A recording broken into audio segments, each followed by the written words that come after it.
जय श्री राम। प्यारे विद्यार्थियों, अपूर्व हिंदी कक्षा के अंतर्गत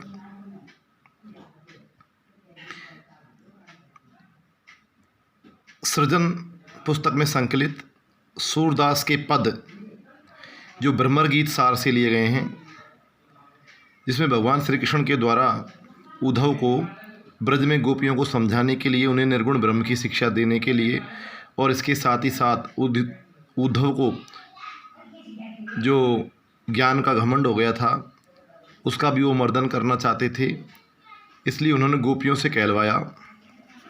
सूरदास जी गोपियों के माध्यम से उद्धव से पूछते हैं कि निर्गुण कौन देश को बासी रे, निर्गुण कौन देश को बासी, मधुकर हंसी समुझाए सोए दे बूझती, साच ने हासी रे, निर्गुण कौन देश को बासी। को है जनक जननी को कहियते, को है जनक जननी को कहियत, कौन नारी को दासी, कैसो भरण बेस है कैसो, कैसो वरण भेष है कैसो, कहीं रस में अभिलाषी रे, निर्गुण कौन देश को बासी। पावे गो पुनि कियो आपनो, जोर कहे गो गासी, सुनत मोन भे रहो ठग्यो सो, सूर्य सबे मति नासी रे, निर्गुण कौन देश को बासी। क्या कहती हैं? अरे उद्धव, हमने मान लिया कि आपका जो निर्गुण ब्रह्म है, हमने ये मान लिया है कि आपका जो निर्गुण ब्रह्म है वो श्रेष्ठ है, लेकिन आप हमें कुछ परिचय करवाइए, बताइए, हमारे प्रश्नों का जवाब दीजिए।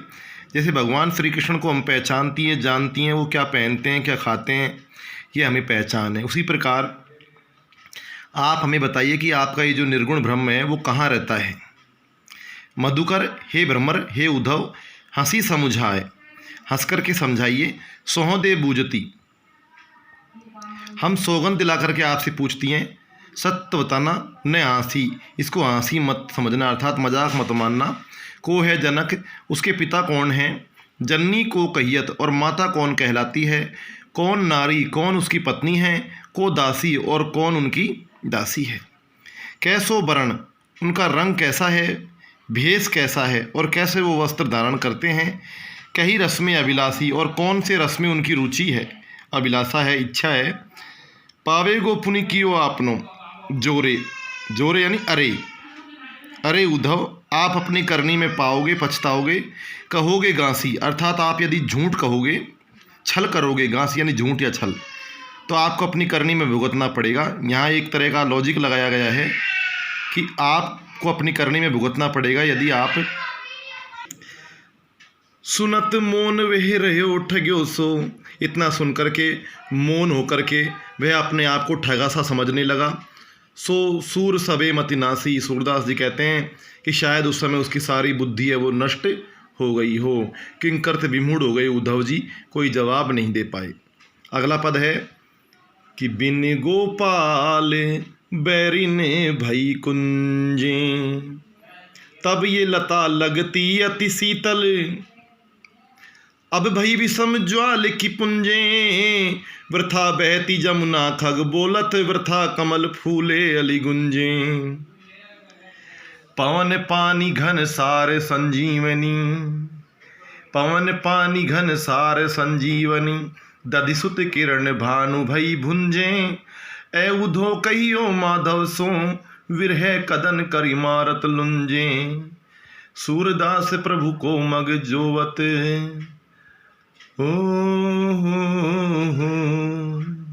सूरदास प्रभु को मग जोवत, अखियां भई बरण जो गुंजे, बिन गोपाल बैरिन भई कुंजे।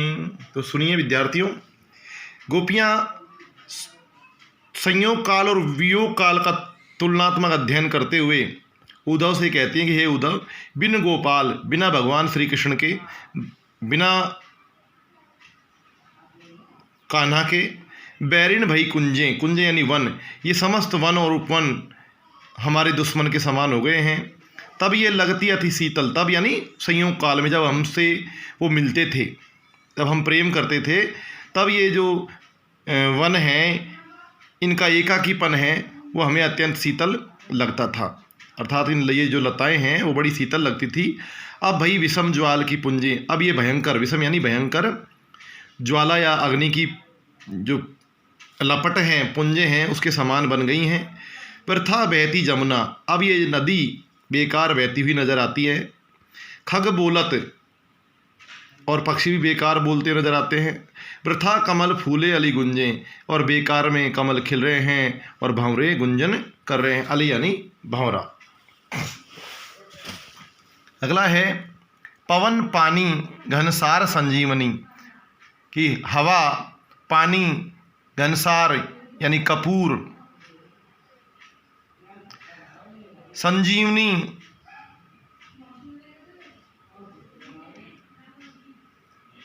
दधिसुत किरण भानु भई, संजीवनी कहते हैं बादल को, जीवनदायक बादल को।